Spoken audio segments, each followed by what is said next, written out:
The materials sector thrives when the global economy is growing. Lower interest rates and government stimulus are a boon for the materials sector. Investing in the materials sector through a low-cost ETF has significant advantages. The sector can be highly volatile due to global commodity price movements. Let's dive in. Here's why China's stimulus and interest rate cuts are great news for this Vanguard ETF, which just hit an all-time high and could have more room to run. Welcome to Timely Investment Research. China released a stimulus package that includes lower reserve requirements for banks, lower interest rates, measures to encourage stock buybacks, homebuyer relief, and more. Chinese stocks and exchange-traded funds, many of which have been underperforming the S&P 500 by a wide margin in recent years, surged in response to the news. But so did the Vanguard Materials ETF, which reached a new intraday all-time high on Friday. Here's a primer on the ETF and why it could be worth buying now. The supporting cast of economic growth. Top players in the materials sector are companies like Linde, Sherwin-Williams, and Ecolab. These companies are big, but simply aren't on the same level as giants in sectors like technology, financials, or healthcare. The sector contains many mid-cap and small-cap companies as well. A company like Louisiana-Pacific may not light up on most investors' radars. But the building products and equipment company is an industry leader and has seen its market cap increase several times over in the last decade. Of the 11 stock market sectors, the materials sector has the lowest weighting in the S&P 500 at just 2.2%. But don't let its tiny influence on the S&P 500 distract you from the sector's importance for global economic growth. Despite its lack of glitz and glam, the materials sector acts as the picks and shovels of economic growth. It includes chemicals companies, miners for steel, copper, silver, and gold, packaging, paper and plastics companies, construction materials manufacturers, fertilizer producers, and more. Like other cyclical sectors, materials are highly dependent on commodity prices. Oversupply can lead to lower prices and weaker margins. But higher demand can help justify supply increases and capital investment. Higher interest rates can discourage capital investment and slow economic growth, weakening global demand for materials.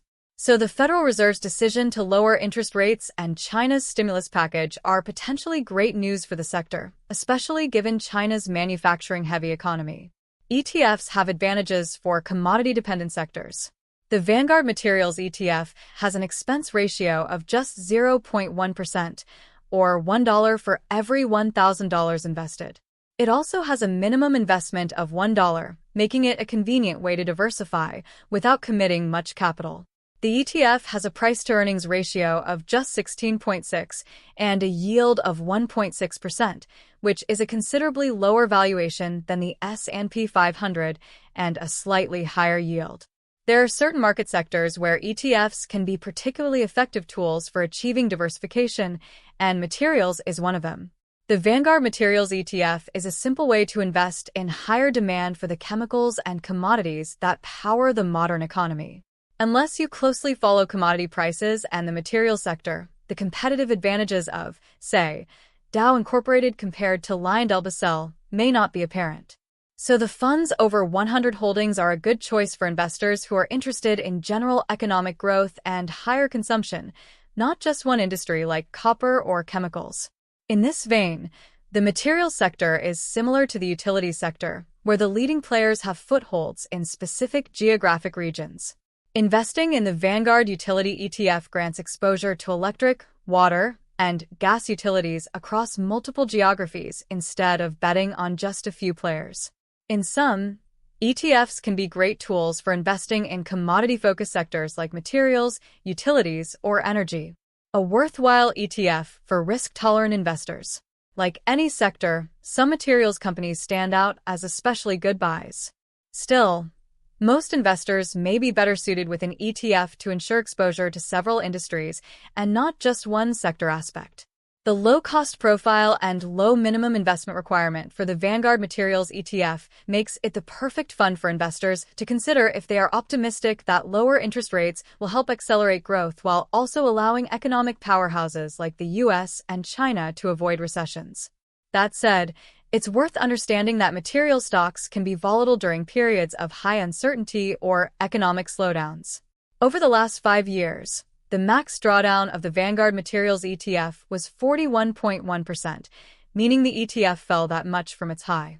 The max drawdown over the last 3 years was 25.5%, which doesn't even include the pandemic-induced sell-off.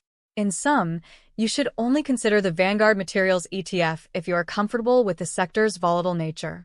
Thanks for spending some time with us today, Timely Investment Research. We're so glad you did. If you found value in today's video, please give us a like, hit that bell icon to never miss an upload, and hey, don't forget to subscribe.